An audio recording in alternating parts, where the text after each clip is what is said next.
नमस्कार। सर्वप्रथम न्याय की देवी पुण्यश्लोक राजमाता अहिल्या देवी होलकर के चरणों में श्रद्धा सुमन अर्पित करते हुए सभी समाज में जन्मे सभी महापुरुषों को नमन करते हुए सभी सम्मानित साथियों से अपील करता हूं कि 3 जनवरी 2024 को सुबह 11 बजे अपने अपने जिले के जिला मुख्यालय पे जिलाधिकारी महोदय के माध्यम से अपने प्रदेश के मुख्यमंत्री एवं प्रधानमंत्री भारत सरकार और गृह मंत्री माननीय अमित शाह जी को ज्ञापन देकर जो काला कानून मोटर एक्ट में चालक भाइयों के लिए लाया गया है, इसका विरोध करें। चूंकि यह काला कानून पूरी तरह से देश की जनता के खिलाफ है। इस कानून में लाया गया है कि जब एक्सीडेंट होता है और चालक मौके से गाड़ी लेकर अगर फरार होता है तो चालक को 10 लाख रुपए, 7 लाख रुपए और 10 साल की सजा का प्राविधान है। और अगर व्यक्ति को जिसका एक्सीडेंट हुआ अगर उस व्यक्ति को हॉस्पिटल अथवा थाने पे पहुंचाते हैं तो कम सजा है, यानी सजा तो है। तो यह काला कानून देश के लोगों के खिलाफ है। चूंकि अगर एक्सीडेंट होता है तो सबसे पहले चालक के जान और माल की खतरा होती है। चूंकि जनता क्रोध में आकर के ड्राइवर को और उसके साथी को यानी खलासी को वह जान से मारने का प्रयास करते हैं। कई बार ऐसा हुआ भी है और गाड़ी में आग लगाकर तोड़फोड़ करने का प्रयास होता है। तो जब एक्सीडेंट होता है तो ड्राइवर अपने आप को असुरक्षित महसूस करता है, इसलिए मौके से भागने का प्रयास करता है।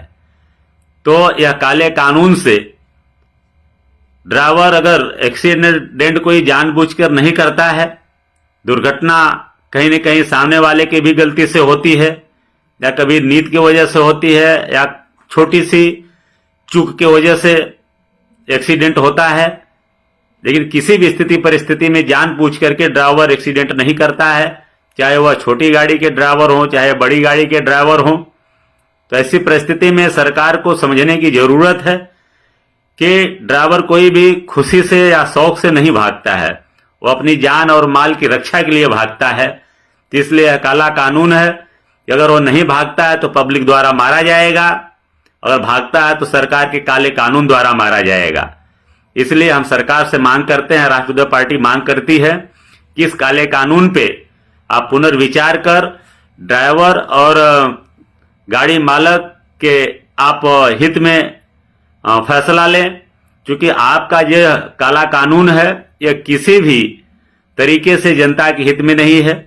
क्योंकि कानून तो होना चाहिए कि पहले तो एक्सीडेंट ना हो, ऐसी व्यवस्थाएं हों, और अगर एक्सीडेंट हो जाती है तो सबसे पहले जो घायल व्यक्ति हैं वह चाहे तो कोई भी हो, वो चाहे गाड़ी का चालक हो या तो सामने रोड पे चलने वाले व्यक्ति हो, जिनका भी एक्सीडेंट हो, इनको निःशुल्क और संपूर्ण इलाज फ्री में तत्काल किया जाए। प्राइवेट हॉस्पिटल या सरकारी हॉस्पिटल जो भी नजदीक हों, यहाँ इनका फ्री और संपूर्ण इलाज की व्यवस्था हो, यह कानून होनी चाहिए। और आज जो गाड़ी के ड्राइवर हैं यह देश के विकास में बड़ी महत्वपूर्ण भूमिका निभाते हैं। इनके सुरक्षा के लिए, इनके परिवार के भरण पोषण के लिए कानून आनी चाहिए, और जिससे कि लोग दिन रात ड्राइवर गाड़ी चला करके सामान को मंजिल तक पहुंचाता है, जिससे कि देश की अर्थव्यवस्था आगे बढ़ती है। तो इनकी सुरक्षा की बात होनी चाहिए। लेकिन आज ये सरकार ने काला कानून ये ड्राइवरों के विषय में लाई है, चालकों के विषय में लाई है।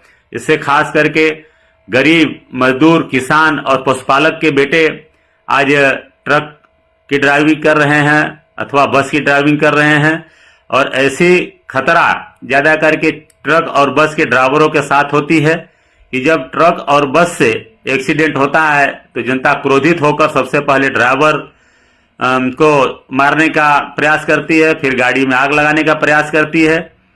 अगर गाड़ी, बड़ी गाड़ी, अगर फॉर्च्यूनर गाड़ी से अगर एक्सीडेंट हो जाता है तो उस समय पे जनता फॉर्च्यूनर में आग लगाने का काम या फॉर्च्यूनर पे के जो चालक है उस पे हमला करने का प्रयास कम होता है।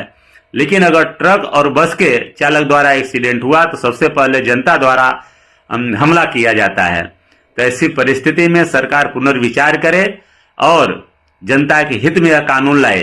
इससे ट्रक के ड्राइवर, बस के ड्राइवर के साथ साथ 4 व्हीलर गाड़ी के ड्राइवर, टेम्पो के ड्राइवर, मोटरसाइकिल तक के चलाने वाले प्रभावित तो होंगे। तो सबसे पहले इस कानून पे पुनर्विचार हो और जनता के हित में इसमें निर्णय लें। और केवल भारतीय जनता पार्टी जनता को गुमराह करने का, जनता को गुलाम बनाने का प्रयास कर रही है, और कभी बारी बारी से सभी तबके के लोगों को ऊपर काला कानून ला दी। कभी बैंक वालों के ऊपर, सभी बैंकों का मर्ज करके उनको छटनी करने का काम, कभी गवर्नमेंट एग्जाम में जितने भी हैं सबको छटनी करने का कार्य, कभी कृषि के लिए काला कानून। आज मोटर एड के माध्यम से चालक भाइयों के ऊपर काला कानून लाने का यह सरकार प्रयास की है। और इनके प्रयास में जितने भी टीवी चैनल हैं, एक भी टीवी चैनल पे आज ट्रक और बस के भाइयों ने आज बंद का आह्वान किए हैं, तो और कई जगह पे बसें नहीं भी निकली हैं। तो इसमें कोई भी टीवी चैनल इन चालक भाइयों की आवाज को नहीं उठा रहे हैं। यह बड़ा ही दुर्भाग्य है कि हमारा चौथा स्तंभ जो यह है मीडिया, यह पूरी तरह ध्वस्त हो चुका है, सरकार की गुलामी में व्यस्त है। तो आज पूरी जनता परेशान है और आगामी दिनों में इनके बनाए हुए काले कानून का जनता घोर इससे परेशान होगी।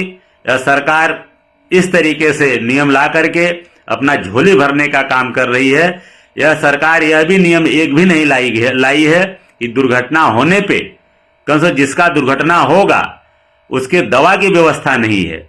अगर किसी भी दुर्घटना में अगर किसी की मृत्यु होती है तो उनके परिवार को भरण पोषण की व्यवस्था इसमें नहीं है इनके कानून में। लेकिन अगर किसी से दुर्घटना होती है गाड़ी चालक से, तो गाड़ी चालक कैसे इनके पैसा भरे, वो पैसा इकट्ठे का काम करने का कानून बनाए हैं, काला कानून। इससे देश के खास करके गरीब वर्ग ज्यादा प्रभावित होगा। जब भारतीय जनता पार्टी पूर्ण रूप से गरीब विरोधी है, देश की जनता की विरोधी है, खास करके ओबीसी समाज विरोधी है। क्योंकि हमारे ओबीसी समाज के बच्चे, पशुपालक के बच्चे, किसान के बच्चे, मजदूर के बच्चे पढ़ लिख करके थोड़े से बड़े होते हैं तो हाड़ तोड़ मेहनत करके फौज में जाकर के देश की सेवा करना चाहते हैं। तो फौज को भी अग्निवीर के रूप में हमारे बच्चों को और इनके भविष्य को अंधकार में डालने का काम है भारतीय जनता पार्टी की सरकार ने की। अब जो हमारे बच्चे फौज में जो बच्चे नहीं जा पाते उसका दूसरा सबसे बड़ा उनका चॉइस है तो ट्रक का ड्राइवर बनते हैं। तो आज मोटर व्हीकल एक्ट में संशोधन करके ऐसे बच्चों का भी भविष्य अंधकार में करने का काम भारतीय जनता पार्टी कर रही है।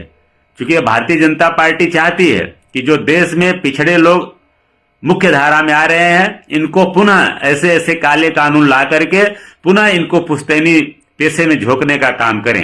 क्योंकि सम्मानित साथियों, अगर यह कानून लागू कर दे रहे हैं तो ऐसे में कोई भी मोटर चलाना असंभव है। तो पुनः लोग फिर बस का, ट्रक का और सब ड्राइविंग छोड़ करके पुनः अपने पुश्तैनी पेशे में चले जाएंगे। तो यही सरकार चाहती है कि फिर से गडरिया का बेटा भेड़ चराए, नाई का बेटा दाढ़ी बनाए, धोबी का बेटा कपड़ा धोए, लोहार का बेटा लोहा का काम करे, कुम्हार का बेटा मट्टी का काम करे। इसी उद्देश्य से भारतीय जनता पार्टी सारे कानून ला रही है जिसका कि राष्ट्रवादी पार्टी घोर निंदा करती है।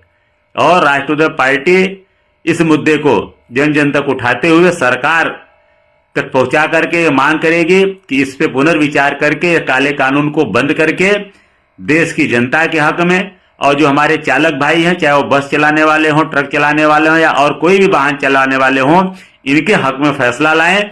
और जिनका एक्सीडेंट होता है दुर्भाग्य से, ऐसे लोगों का के हक में कानून लाएं, जिनका कि निःशुल्क और अनिवार्य और संपूर्ण रूप से फ्री में इलाज हो। नजदीक का जो भी हॉस्पिटल हो, चाहे वो प्राइवेट हो या सरकारी हो, ऐसे कानून लाए। आज सरकार पूरी तरह से फेल है, क्योंकि अब जनता में त्राहिमाम चल रही है। और आज ये भारतीय जनता पार्टी जो अपना ढिढोरा पीट रही है, सबका साथ सबका विकास में पूरी तरह से केवल विकास कुछ उद्योगपतियों के हुए हैं, अन्यथा देश की जनता का विनाश ही हुआ है। देश की जनता आज 5 किलो अनाज खाने पे मजबूर है, और उसके बाद जो बच्चे पढ़ लिख करके या जो मेहनत करके हिम्मत से आज चालक बन करके देश को विकास की तरफ बढ़ा रहे हैं, खुद का रोजी रोजगार चला रहे हैं, ऐसे लोगों को भी यह सरकार काला कानून ला करके मोटर व्हीकल एक्ट में ऐसे लोगों को भी मुख्यधारा से हटाने का काम कर रही है। तो सामान्य साथियों, राष्ट्रवादी पार्टी पूरी तरीके से इसका विरोध करती है। और 3 जनवरी को सुबह 11 बजे सभी जिला मुख्यालयों में राष्ट्रवादी पार्टी के कार्यकर्ता पदाधिकारी प्रधानमंत्री जी को डीएम के माध्यम से, जिलाधिकारी महोदय के माध्यम से ज्ञापन देंगे और ये मांग करेंगे कि इस काले कानून को जल्द से जल्द इसमें संशोधन करें। इस कानून में इन चालक भाइयों के लिए हित में फैसला लाएं, और जिनका एक्सीडेंट होता है इनके हित में फैसला लाएं, न कि अपनी तिजोरी भरने के हित में लाएं। क्योंकि इस कानून से केवल सरकार की तिजोरी भरेगी, क्योंकि कई हजार एक्सीडेंट रोज हो रहा है हमारे देश में। तो समझ सकते हैं, अगर एक्सीडेंट हुआ तो आदमी स्वाभाविक है पहले वो डिसीजन नहीं ले पाएगा, उसका जान पे खतरा आ जाती है, तो अपना जान बचाने के लिए वो मौके से तुरंत भागने का प्रयास करेगा।